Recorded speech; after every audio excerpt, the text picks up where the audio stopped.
ఉత్తరప్రదేశ్ మొరాదాబాద్లోని ఓ పాఠశాలను నిర్వహించిన మాక్ డ్రిల్లో అపశృతి చోటు చేసుకుంది. అత్యవసర సమయాల్లో తీసుకోవాల్సిన జాగ్రత్తలను వివరిస్తూ మాక్ డ్రిల్ నిర్వహించారు. అందులో భాగంగా భవనం పైనుంచి తాళ్ల సాయంతో శ్రద్ధ శర్మ అనే ఉపాధ్యాయురాలిని కిందకు దింపుతుండగా తాడు తెగి 10 అడుగుల ఎత్తు నుంచి ఆమె కింద పడిపోయింది.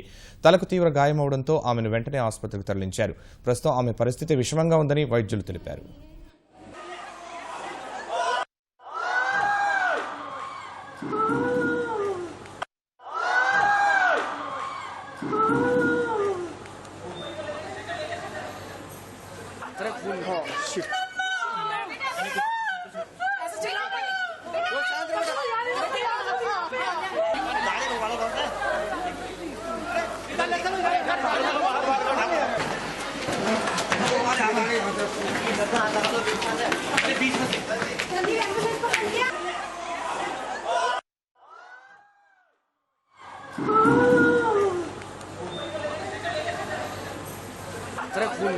Shit.